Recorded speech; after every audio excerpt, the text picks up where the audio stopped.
ዩቲዩብ ቻናል ተከታዮች እንዴት አላችሁ? እኔ በጣም ደህና ነኝ። ቻናሌን እንግዲህ ሰብስክራይብ፣ ላይክ፣ ሼር፣ ኮሜንት በማድረግ የቻናሌ ቤተሰብ ሁኑ እያልኩኝ ሀሳብ አስተያየታችሁን እንግዲህ በኮሜንት ላይ ያስቀምጡልኝ። ለዛሬ ይዤላችሁ የመጣው ፕሮግራም የኮጂክ ሳሙና ለቆዳችን የሚሰጠውን ለፊታችን የሚሰጠውን ጥቅም ይዤላችሁ መጥቻለሁ። እስከ ፕሮግራም ፍጻሜ ድረስ እንግዲህ አብራችሁን ቆዩ። ኮጂክ ሳሙና ከፍተኛ የቆዳ ቀለም እንደ ብጉር፣ ጠባሳና ጥቁር ነጠብጣቦችን ለማከም ሜላኒን ምርትን የሚከለክል ኮጂክ አሲድ የያዘ ታዋቂ የቆዳ ብርሃን ባር ነው ማለት ነው። ብዙውን ጊዜ ለደማቅ እንዲሁም የበለጠ ቆዳ እንዲጠቅም ያደርጋል። ነገር ግን ድርቀትና ብስጭትን የሚያስከትሉ ነገሮችን በመከላከል የሚታወቅ ነው ማለት ነው። ዕለታዊ አጠቃቀሙ ጥንቃቄን የሚጠይቅ ሲሆን ወዲያውኑ እርጥበትና ጥብቅ የፀሐይ መከላከያም ጭምር ነው ማለት ነው። ቁልፍ የሆኑ ጥቅሞችና አጠቃቀሞችም እንግዲህ በውስጡ የያዙት ናቸው። እንግዲህ ከእነኝም መካከል ብሩህነትን በመስጠት ይታወቃል። ይህም የፀሐይ ቦታዎችን ጠቃጠቆችን እና ሜላዝማን በብቃት በመቀነስ የሚታወቅ ነው። ሌላው የብጉር እንክብካቤን በማድረግ የሚታወቅ ነው የኮጂክ ሳሙና።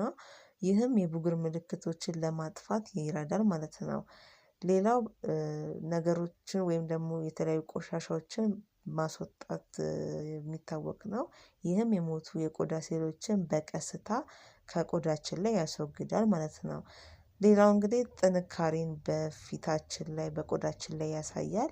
እንደ ኮጂክ ሳን ወይም ደግሞ ብዙውን ጊዜ 135 ግራም የያዙ ታዋቂ የሆኑ ምርቶችን ጥንካሬ በውስጣቸው እንዳለ የሚታወቅ ነው። ደህንነቱን በተጠበቀ ሁኔታ እንዴት መጠቀም እንደሚቻል የሚያሳይ ነው ማለት ነው። ሁልጊዜ እንግዲህ ከበድ ያለ የአለርጂ ምላሾችን ለማስወገድ የፓች ሙከራ እንግዲህ በማድረግ ይሄን መጠቀም ትችላላችሁ።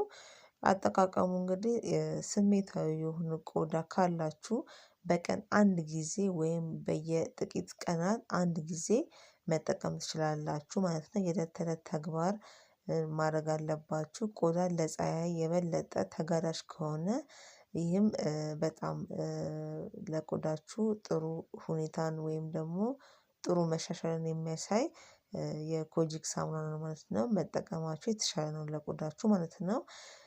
ይህም በየቀኑ ከፍተኛ የፀሀይ መከላከያ ጥቅሞችን እንዲኖሩት በማድረግ የሚታወቅ ነው ማለት ነው። ሌላው እርጥበትን ይሰጣል። የሚደርቁ ቆዳ ውጤቶችን ለመዋጋት እርጥበትን የሚሰጥ ነው ማለት ነው ኮጂክ ሳሙና። ይህ በፊቶና በሰውነቱ ላይ የኮጂክ አሲድ ሳሙና እንዴት እንደሚጠቀሙ ያብራራል ማለት ነው። ይሄም የጎንዮሽ ጉዳቶች እንግዲህ በጣም ተደጋጋሚ በምንጠቀምበት ሰዓት እንግዲህ ይሄንን ሳሙና ደግሞ የጎንዮሽ ጉዳቶችም በውስጡ የያዘ ነው ማለት ነው። ከእነኚህም መካከል ብስጭትን ብናይ ብስጭትን የሚሰጥ ለቆዳችን ብስጭትን ያክል የሆነ ስሜት ይሰጣል። ይህም ቆዳችን እንደ መቅላት እና ደረቅነት ያለው ሁኔታ እንዲሰማ ያደርጋል። በጣም በተደጋጋሚ በምንጠቀምበት ሰዓት ማለት ነው። የቆዳ ስሜታዊነትን ያሳያል። ይህም የቆዳ መከላከያን ሊያዳክም ይችላል ማለት ነው። አጠቃቀሙን በስርዓት ካልተጠቀምን ማለት ነው ለተጎዳ ቆዳም ይህ ጥሩ አይደለም ማለት ነው። ማለትም በተሰባበረ ወይም በተበሳጨ ቆዳ ላይ ከመጠቀም መቆጠብ አለባችሁ ማለት ነው። በጣም በተደጋጋሚ በምትጠቀሙበት ሰዓት እውነተኛ እንግዲህ የሆኑ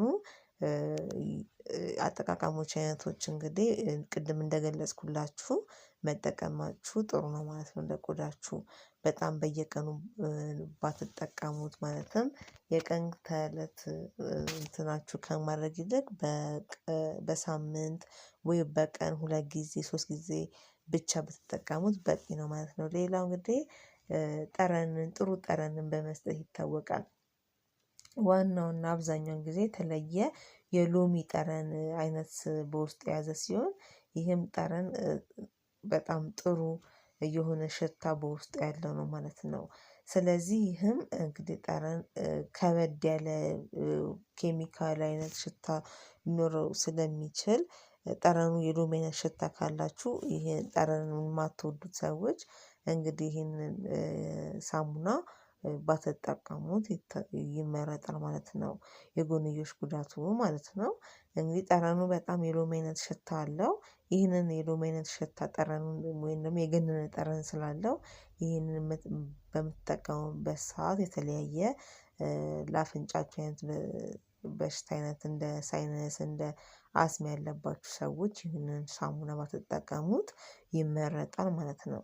በቤት ውስጥ እንግዲህ የሚሰራ የኮጂክ ሳሙና እንዴት እንደሚሰራ እንዲሁም ደግሞ ሌሎች አይነቶችን የሳሙናውን አሰራር በመጠቀም እንዴት እንደሚሰራ የምትፈልጉ ሰዎች እንግዲህ ይህንን በሌላ ቀን እንግዲህ ቪዲዮ ወይም ደግሞ በሌላ ቀን እሰራላችኋለሁ ፕሮግራሙን ማለት ነው።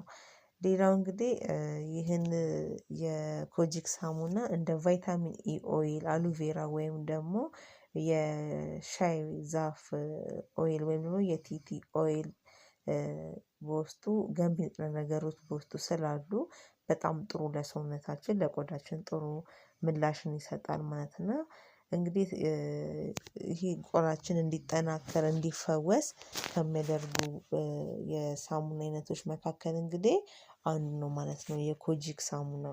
እና ይህ ሳሙና እንግዲህ የተለያዩ ቆሻሻዎችን ከላያችን ላይ በማስወገድ እንዲሁም ደግሞ ቆዳችን የጠቆረ አይነት ቦታ ካለው የጠቆረውን ቦታ እንግዲህ በማጽዳት ቆዳችን ንጹህ እንዲሆን ማለትም በአንገታችን አካባቢ የቆዳችን መጥቆር ከታየ በእግሮቻችን አካባቢ በምንታጠፍበት ሰዓት ቆዳችን ብዙ ጊዜ እግራችን የሚታጠፍበት ቦታ ላይ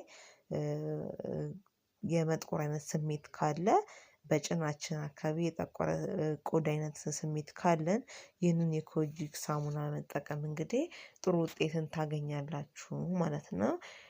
ይሄም በፔሮክሳይድ ካሉ ንጥረ ነገሮች ጋር በመቀላቀል እርጥበታማነትን በመስጠት የሚታወቅ የሳሙና አይነት ስለሆነ ይሄ ለቆዳችን በጣም ጥሩ አይነት ሳሙና ነው ማለት ነው።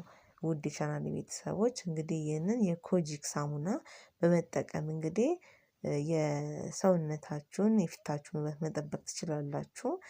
በተለይ ለጠቆረ ቦታ ብጉር ነጠብጣብ ላለባችሁ ለፀሀይ ብርሃን የተጋለጣችሁ ከሆነ ይህ የኮጂክ ሳሙና በጣም ጥሩ ምላሽ ስላለው በውስጡ የተለያዩ ንጥረ ነገሮች ስላለው ይህንን ሳሙና እርጥበታማነት እንድታገኙ ከፈለጋችሁ ደረቅነት አይነት የቆዳ ስሜት ካላችሁ ይህን በማጥፋት እርጥበታማነትን በመስጠት የሚታወቀውን የኮጂክ ሳሙናን በመጠቀም ቆዳችሁን ውበቱን በመጠበቅ እንግዲህ ጥሩ የሆነ የቆዳ ውበት እንዲኖራችሁ ጥሩ ጠረን እንድታገኙ ማድረግ ትችላላችሁ ማለት ነው። ውድ የቻናሌ ቤተሰቦች እንግዲህ ለዛሬ ይዤላችሁ የመጣው ፕሮግራም ይሄን ይመስላል። በቀጣይ በሌላ በስነውበት ፕሮግራማችን ከሌላ ፕሮግራም ጋር እስከምንገናኝ ለዛሬ በዚሁ አበቃለሁ። ሰላም ሁኑልኝ።